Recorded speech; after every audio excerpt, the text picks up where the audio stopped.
I don't know when the habit started, or how the first piece of food got there. I only know the exact moment I realized something was wrong. It was a Thursday morning. The sun wasn't even up yet, that dim blue hour when the world hasn't decided if it's awake or not, and I was leaving for work earlier than usual. I opened my apartment door, stepped out, and immediately stepped on something soft. I looked down. A half-eaten apple sat neatly on the doorstep. Not rotten. Not old. Just bitten cleanly down the middle and placed like someone wanted me to notice it. For a moment I actually laughed, thinking maybe someone upstairs dropped their groceries. But there were no apples on my floor, nothing spilled, nothing out of place. Just that apple, its white interior already browning, and a strange stillness around it. I nudged it with my shoe and walked away, not thinking about it again for the rest of the day. But that was only day one. And I didn't know then how far this would go. The next morning, something else was waiting for me. This time, it was a half-eaten tuna sandwich, the kind wrapped in thin paper from the corner kiosk. One perfect bite lined straight across the middle. I froze. 2 half-eaten items in 2 days? Left exactly at my door? I looked up and down the hallway. My building wasn't old or creepy, it was a normal, 3-floor apartment block with motion lights, security cameras in the stairwell, and neighbors who largely kept to themselves. Nothing seemed disturbed. No note. No bag.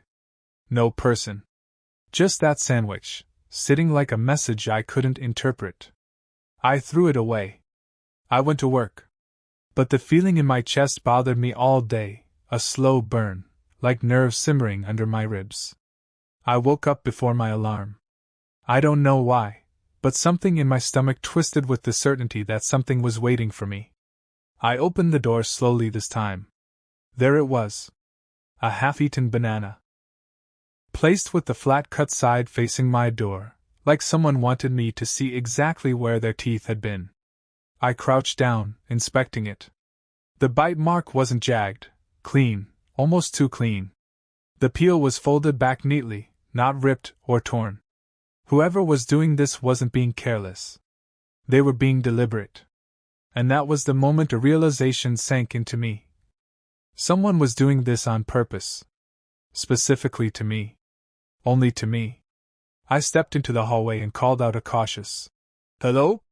Nothing. I knocked on the neighboring door. A middle-aged woman named Rosalind lived there, quiet, polite, barely home. No answer.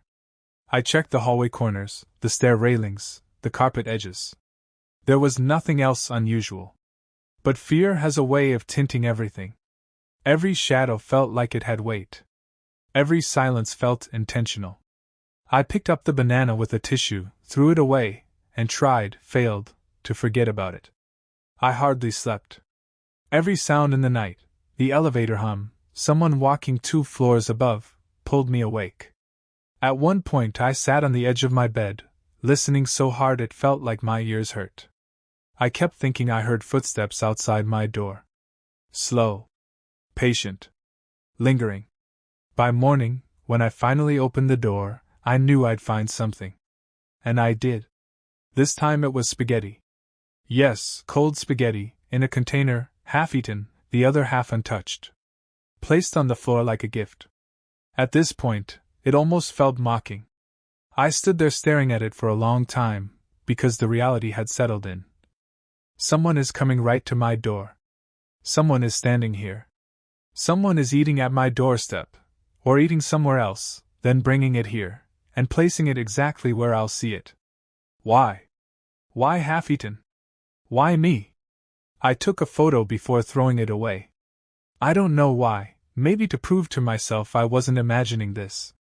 Maybe to show the building manager. But deep down, I knew the manager would shrug. People only believe in strange things when it happens to them. I decided to stay home. No work. No errands. I spent the entire day inside my apartment, occasionally peeking through the peephole, checking the hallway camera through the building's app, listening, waiting.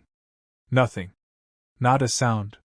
By evening, I was almost convinced the whole thing was random, maybe even harmless. But when I opened the door that night to take out the trash, I found something that froze the breath in my throat.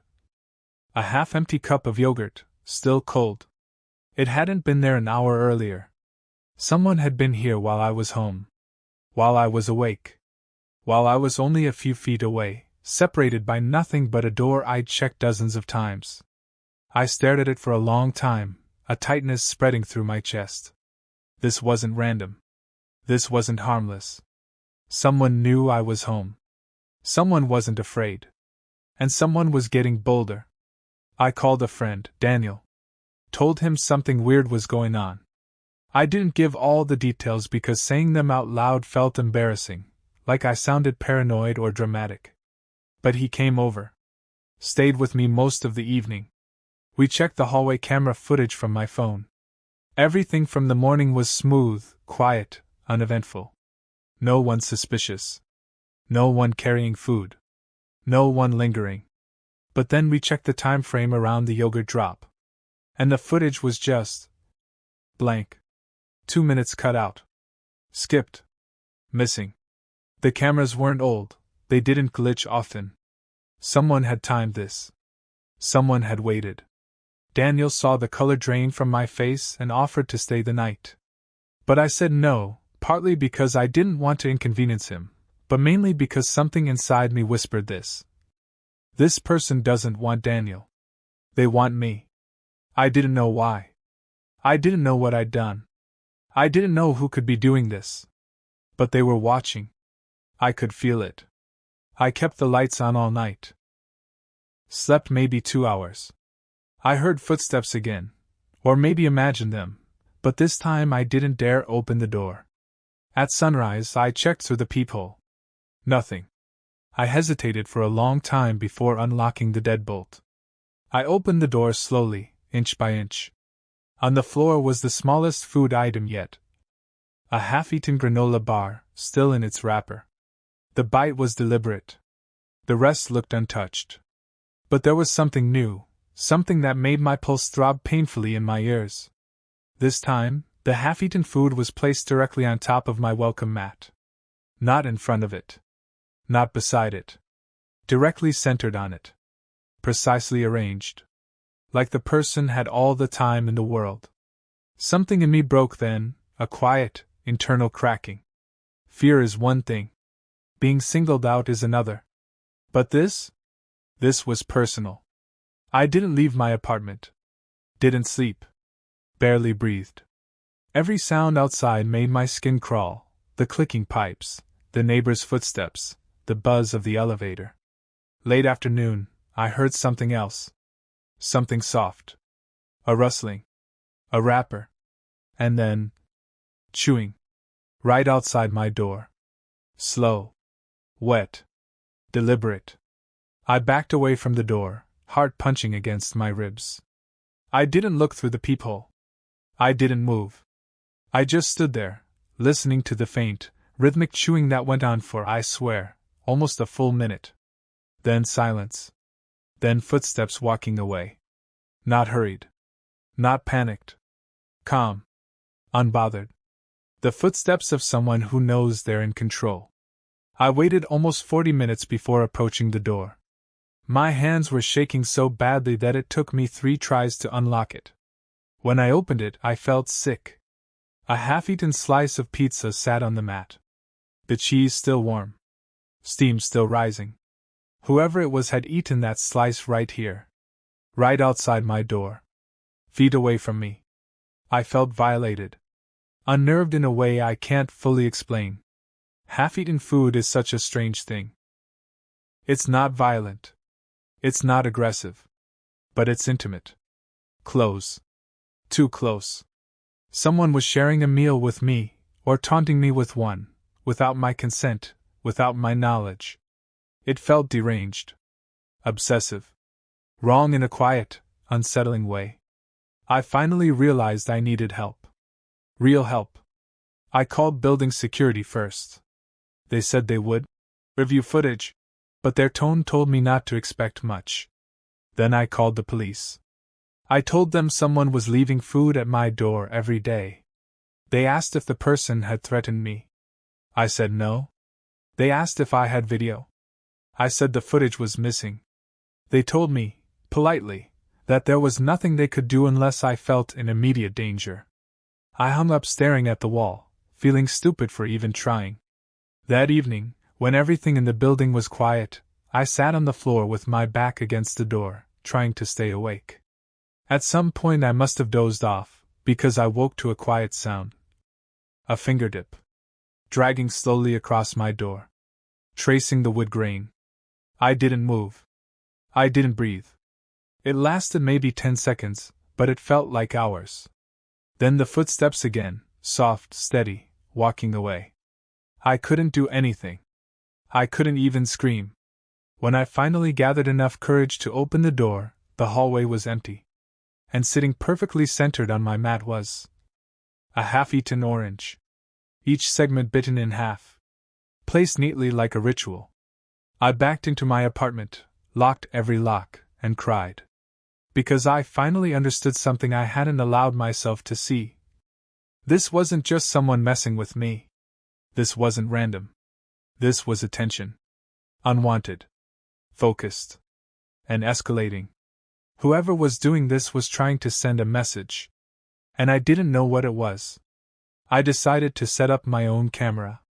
Not in the hallway, in my apartment window facing my door.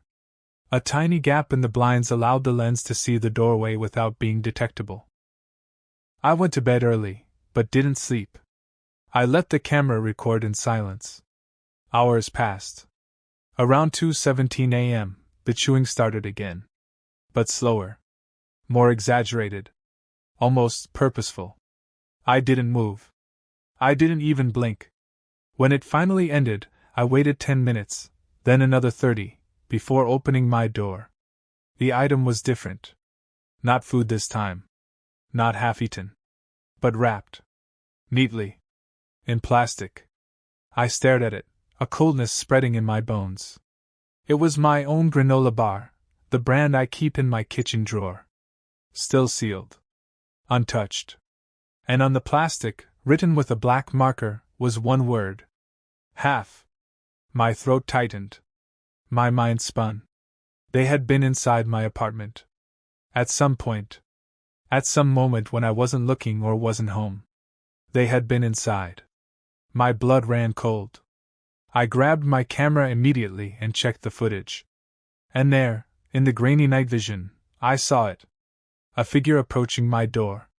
Not hiding. Not rushing. Wearing a hoodie, a mask, and gloves.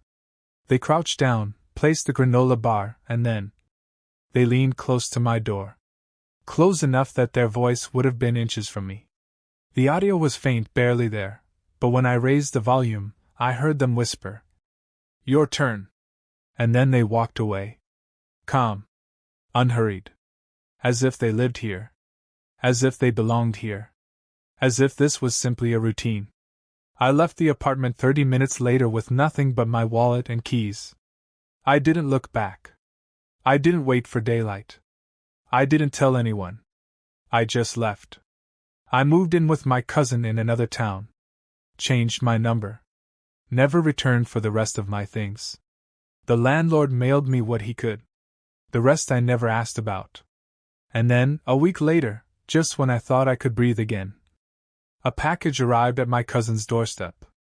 No return address. No name. Inside was a single item. A half-eaten granola bar. My brand. My flavor. My nightmare. And beneath it was a slip of paper with 2 words written on it. Still hungry?